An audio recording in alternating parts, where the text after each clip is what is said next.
Halo teman-teman, perkenalkan nama aku Aliza Nurmala. Di sini aku bakal wawancara tentang konsep diri. Nah, konsep diri ini adalah topik yang menarik loh. Konsep diri adalah cara seseorang memahami dan mengevaluasi dirinya sendiri. Dalam wawancara tentang konsep diri, biasanya ditanyakan mengenai seseorang melihat dirinya sendiri, bagaimana pengalaman hidupnya membentuk pandangan tentang diri sendiri, serta bagaimana hal-hal tersebut mempengaruhi perilaku dan interaksi sosial seseorang. Oke teman-teman, langsung aja ya kita tanyain tentang konsep diri ke narasumbernya.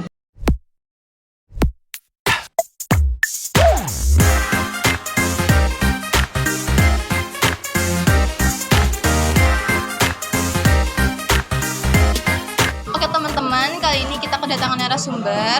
Nah, boleh nggak sih kamu perkenalkan diri kamu dulu? Oke, perkenalkan nama saya Alia Arzua Mirakandi, biasa dipanggil Arzu. Bagaimana sih kamu mendeskripsikan diri kamu dalam 3 kata yang mencerminkan konsep diri kamu saat ini? Oke, saya akan mendeskripsikan diri saya sebagai individu yang berkomitmen, reflektif, dan berempati. Saya memiliki komitmen yang kuat untuk terus belajar dan berkembang, serta reflektif dalam mengevaluasi diri dan melihat peluang untuk pertumbuhan pribadi. Selain itu, kemampuan berempati saya membantu saya dalam memahami dan mendukung orang lain dalam perjalanan dan pengembangan diri mereka sendiri. Oke, pertanyaan selanjutnya, bagaimana sih pengalaman masa kecil kamu memengaruhi konsep diri dan pengembangan pribadi kamu? Pengalaman masa kecil saya yang penuh warna dan beragam telah memberikan landasan yang kuat dalam membentuk konsep diri dan pengembangan pribadi saya. Saya belajar nilai-nilai seperti ketekunan, kerja keras, dan kejujuran dari lingkungan saya yang membentuk fondasi karakter saya saat ini. Pertanyaan selanjutnya, apa yang menjadi pendorong utama kamu dalam upaya pengembangan diri kamu? Pendorong utama dalam upaya pengembangan diri saya adalah rasa ingin tumbuh dan berkembang secara pribadi dan profesional. Saya percaya bahwa dengan terus belajar dan mengeksplorasi potensi diri, saya dapat mencapai tujuan-tujuan yang lebih tinggi dan memberikan dampak positif bagi diri saya dan orang lain. Ke pertanyaan selanjutnya nih, apa sih hal yang paling membuat kamu percaya diri?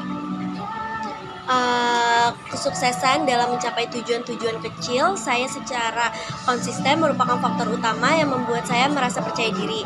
Setiap kali saya berhasil melewati tantangan atau mencapai sesuatu yang saya impikan, rasa percaya diri saya semakin bertumbuh. Hal ini memberikan motivasi dan keyakinan bahwa saya mampu menghadapi segala hal yang datang di depan. Oke, selanjutnya bagaimana sih kamu menanggapi kritik terhadap diri kamu sendiri? Saya melihat kritik sebagai kesempatan untuk belajar dan berkembang. Meskipun tidak selalu mudah menerima kritik, saya berusaha untuk memisahkan antara kritik yang membangun dan kritik yang bersifat merugikan. Saya percaya bahwa kritik yang konstruktif dapat membantu saya untuk melihat kelemahan dan kesempatan perbaikan dalam diri saya, sehingga saya dapat terus berkembang menjadi versi terbaik dari diri saya. Apakah ada momen atau peristiwa tertentu yang mengubah pandangan kamu tentang diri sendiri? Ada satu momen penting dalam hidup saya yang benar-benar mengubah pandangan saya tentang diri sendiri. Saat menghadapi kegagalan besar dalam sebuah proyek yang saya kerjakan, saya belajar untuk menerima ketidaksempurnaan saya dan memahami bahwa kegagalan adalah bagian dari proses pertumbuhan diri. Pengalaman tersebut mengajarkan saya untuk lebih rendah hati, lebih sabar, dan lebih bersyukur atas setiap pencapaian kecil yang saya raih. Pertanyaan selanjutnya, bagaimana kamu menyeimbangkan antara menjadi diri sendiri dan memenuhi harapan orang lain? Menyeimbangkan antara menjadi diri sendiri dan memenuhi harapan orang lain merupakan tantangan yang nyata. Saya percaya bahwa penting untuk tetap setia pada nilai-nilai dan identitas diri sendiri sambil tetap terbuka terhadap masukan dan harapan orang lain yang konstruktif. Saya berusaha untuk menjadi pribadi yang autentik namun responsif terhadap kebutuhan dan harapan orang di sekitar saya. Lanjut ya, apa yang membuat kamu merasa paling tidak nyaman tentang diri kamu sendiri? Saya merasa paling tidak nyaman ketika saya merasa tidak mampu mengontrol situasi atau ketika saya merasa diri saya tidak cukup berharga. Rasa tidak nyaman ini seringkali muncul saat saya merasa tidak memiliki kendali atas situasi atau ketika saya merasa diri saya tidak dihargai oleh orang lain. Namun, saya berusaha untuk mengatasi perasaan tersebut dengan lebih banyak introspeksi dan self-care. Bagaimana sih kamu melihat pertumbuhan dan perkembangan diri kamu? dari waktu ke waktu.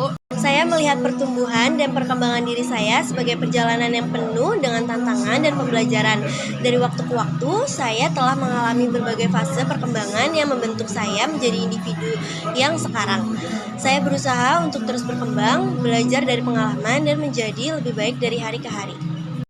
Oke, pertanyaan terakhir ya. Bagaimana sih konsep diri kamu mempengaruhi hubungan interpersonal kamu?